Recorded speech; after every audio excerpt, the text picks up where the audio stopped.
De sport ne nuit pas à la santé, bien au contraire. On va parler de ce sport qui s'est peut-être un petit peu modifié, la façon de pratiquer le sport depuis le confinement. On en parle ce matin avec nos invités qui nous rejoignent.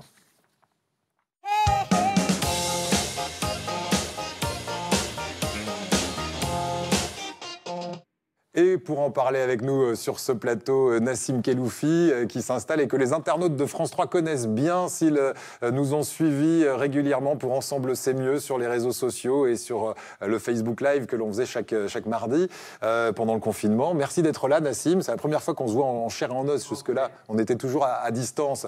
Et puis, un autre sportif, notre invité, c'est Lionel Gautreau. Alors, on ne va pas trop vous énerver, Lionel, parce que vous êtes quand même professeur de boxe pied-point, c'est bien ça. Et on verra avec vous si la pratique de votre sport, qui est un sport de contact, est modifiée, et on l'imagine, par ce Covid-19. Alors, nous allons dans un instant parler de vos métiers respectifs, mais juste avant, pour poser, comme chaque matin, notre thématique, voici un résumé en images. Trop cool de pouvoir enfin retrouver la salle. Ouais, moi pour l'instant, je préfère les cours en ligne. 6 Français sur 10 ont fait du sport pendant le confinement. Et de nouvelles pratiques sont apparues. Un quart d'entre eux, 24%, s'est mis au cours de sport en ligne. Et à l'avenir, 14% des Français ont l'intention de s'y mettre. Autre pratique très prisée pendant le confinement, le jogging et la marche. La moitié des Français pratiquant une activité sportive, 46%, est allé se dégourdir les jambes en extérieur. Autre tendance, 27% de ceux qui ont fait du sport en couple pendant le confinement sont prêts à continuer ensemble. Dans la série Bonne pratique, 12% des Français disent faire désormais plus de sport et 21% déclarent même utiliser leur voiture moins souvent. Les ventes de vélos ont d'ailleurs explosé, plus 134% début juin, du jamais vu. Cette envie de davantage de sport touche les plus jeunes, 25% d'entre eux, les habitants des petits logements, 16%, et les personnes souffrant d'obésité, 14%. Allez, flexion, extension, et on profite. Et oui, le sport, c'est un peu synonyme de liberté, et on le voit avec un engouement beaucoup plus important après qu'avant le confinement. Vous l'avez remarqué tous les deux. Nassim, alors vous êtes coach personnel, donc vous avez un petit peu plus de clients après le confinement? Tout à fait. En fait, le petit reportage le résume très bien. Il y a beaucoup de changements en pratique sportive, et durant le confinement, ça s'est vraiment révélé. Les gens ont été beaucoup plus actifs. Ils ont vu que le fait de faire un petit peu d'exercice, le fait de faire attention à son alimentation, il y avait des résultats qui étaient vraiment là et qui étaient concrets, ouais. Et ils l'ont maintenu après le confinement, voilà. Avec une modification d'exercice. Voilà, mais en effet, les clients sont là, sont au rendez-vous. Voilà, avec une modification de la façon dont on fait ce sport, effectivement. Et on va se tourner vers vous, Lionel. Vous êtes professeur de boxe, pied-point. Ça se pratique généralement en salle, sur un ring. Comment est-ce que vous avez vécu cette période de confinement, vous? Alors, avec beaucoup de frustration, beaucoup de frustration de la part des pratiquants. Et ça s'est ressenti. On a été obligé de créer une chaîne sur des réseaux sociaux pour garder le contact, pour garder le lien. Et on a enchaîné derrière sur des séances visio pour essayer de calmer un petit peu les ardeurs et faire en sorte de passer cette période le plus simplement possible. Alors, vous me parlez de cours de boxe en plein air. À partir de quand vous avez pu commencer à repratiquer votre sport? Alors, les règles de la fédération sont tombées assez tard pour nous. Par contre, on a essayé nous, de le faire en dehors du club, justement pour rester dans le cadre. Et on s'est regroupé avec quelques adhérents, et notamment au Palais du Pharo, dans un coin un petit peu reculé, en essayant de garder les distances. Alors, depuis ce lundi 7 septembre, vous êtes en rentrée, et vous allez nous expliquer dans un instant dans quelles conditions est-ce que vous avez fait les premiers cours en salle lundi dernier. Parce qu'encore une fois, on le précise, c'est un sport de contact. Juste avant, Nassim, qu'est-ce que vous a apporté? Parce que j'ai l'impression qu'il y a du positif dans cette période de confinement. Qu'est-ce que ça vous a apporté dans votre pratique du sport et dans la pratique que vous avez avec vos clients aujourd'hui? Alors déjà, la conception du sport a vraiment changé. On a vu qu'on pouvait faire du sport justement avec son poids de corps et tout le matériel basique qui pouvait nous entourer. Bancs, chaises. Donc c'est vrai que du coup, les gens se sont beaucoup plus intéressés à faire une petite home gym on peut appeler. C'est vraiment s'équiper avec des petits haltères ou petits kettlebells. Ouais, et puis on remplaçait ça par des bouteilles de lait ou par ce qu'on avait sous la main. Comme vous dites, Tout à fait. On s'est aperçu qu'on pouvait faire du sport avec très peu en ayant des résultats. Donc là, à partir de là, tout a changé. Aujourd'hui, qu'est-ce que vous faites avec vos clients ? Ils sont plus nombreux. Comment est-ce que vous pratiquez le sport ? Alors peut-être que pour un coach personnel, c'est un peu plus facile que quand on est dans une salle. Est-ce que vous pratiquez ce sport d'ailleurs dans une salle ou en extérieur ? Alors moi, je suis vraiment en extérieur. Je travaille beaucoup dans les parcs parce que les gens ont besoin de profiter aussi de l'extérieur. Après, je travaille sinon à domicile. Dans les salles, pour l'instant, c'est un petit peu encore délicat pour certaines personnes. Elles ont encore peur d'y aller, même si toutes les précautions sont mises en œuvre, toutes les règles sanitaires.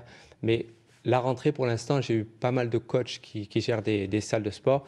C'est encore un petit peu calme. Voilà. Ça arrive au fur et à mesure. Par contre, il y a d'autres types de sports tels que le crossfit, par exemple, où là, il y a beaucoup plus de monde. Il y a vraiment une influence. Pourquoi ? Parce que c'est à l'extérieur, où c'est dans des salles beaucoup plus grandes. Où on peut avoir des distances de sécurité. Et très peu de monde, 12 personnes, 15 personnes maxi, coachées.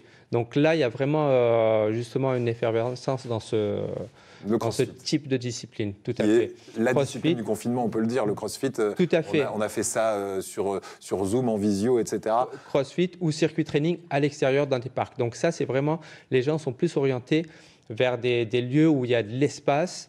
Ils n'ont plus envie d'être enfermés. Voilà, vraiment, c'est ça. Le sport, encore une fois, c'est la liberté. Alors, on peut aussi s'enfermer.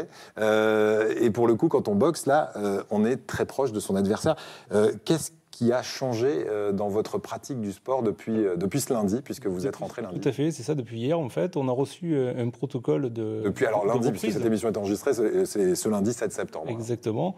On a reçu un protocole de reprise de la fédération qui est assez strict, mais qui est acceptable, qui a plutôt été bien accueilli. Pas eu forcément de plainte. Il y a eu des discussions autour de la logique de ce protocole, mais il a été bien accueilli, respecté.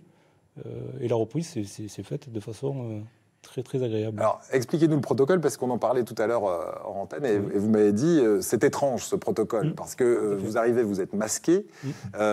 Jusqu'à quel point vous restez masqué pour vos activités ? Alors, on reste masqué jusqu'à l'entrée sur la salle, jusqu'à l'entrée dans la salle, jusqu'au début de la session. Et au début de la session, on lève le masque. Donc c'est le moment où on est le plus près et le plus à même d'infecter quelqu'un. Oui, c'est étonnant. Mais voilà, après, c'est vrai qu'il est très difficile de boxer avec un masque. Ouais. C'est la même chose dans les salles de sport. C'est pour ça que les gens sont un petit peu réticents. C'est qu'on enlève le masque quand on fait un mouvement et c'est là où on a plus de chances de positionner. Et on l'utilise. Quand on expire. Voilà, on ne l'utilise que pour passer d'une machine à une autre. Donc c'est là où ils comprennent pas trop cette règle. Oui, c'est vrai que c'est étonnant parce que le masque, quand on boxe, effectivement, on est à quelques centimètres l'un de l'autre. Est-ce que du coup, les adhérents sont au rendez-vous malgré tout, ou est-ce que vous en avez un petit peu moins ? Tout à fait, un peu comme Nassim, on a constaté une augmentation. On a à peu près malgré tout. Hier, sur une trentaine de pratiquants, on avait 7-8 nouveaux adhérents. Et qui étaient, je pense à ça, qui étaient frustrés de tout ce confinement pendant tous ces longs mois. Et donc, il n'y avait qu'une envie, c'est bouger, alors taper.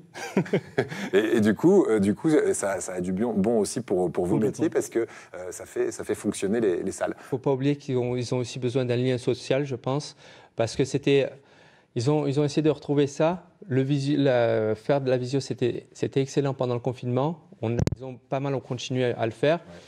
Mais ils ont vraiment vu que le lien social était vraiment important, de rencontrer des gens. Donc c'est pour ça que les disciplines comme la boxe sont beaucoup sollicitées. En effet. Le contact physique est assez important. On l'a plus ressenti sur ces périodes de cardio par visio, par exemple, plus ressenti que précédemment. Bon, vous avez des clients heureux, vous aussi, visiblement. Comment vous imaginez la suite ? On va pouvoir continuer à faire en sorte de se protéger au maximum tout en continuant son activité sportive. Vous n'avez aucun doute avec ça ? Alors, tel qu'on l'a vu hier, ça n'a pas trop dérangé les habitudes de pratique au niveau de la salle. Je pense même qu'on va continuer à faire des sessions extérieures pour mixer un petit peu les deux et peut-être y aller un petit peu plus avec les poings. Ouais. Parce que là, c'est vrai qu'on essaye de garder une distanciation et on travaille un peu plus les pieds que les poings pour justement éviter le contact avec la sueur, etc. Donc on adapte un petit peu le protocole. Ouais. Peut-être qu'en extérieur, ça sera mieux. Voilà. Est-ce que vous avez des retours dans vos salles et vous, auprès de vos clients, de ce qu'on entend dans la presse, par exemple, ces sportifs de haut niveau qui sont infectés? Est-ce que ça fait réagir? Est-ce que ça fait parler ou pas? Pas plus que ça, parce qu'aujourd'hui, il y a beaucoup de gens qui ont été contactés. Qui ont contracté le Covid, alors qu'ils ne sont pas forcément sportifs de haut niveau. Ça devient de plus en plus commun. Ouais. Donc, ils sont pas... Donc on a un certain recul par rapport à ça. Merci beaucoup en tout cas, et puis bon sport à vous, et puis n'hésitez pas à aller faire du sport, parce que le sport, ça reste quand même un bon vecteur de santé malgré tout. Merci Nassim, merci Lionel. Alors il est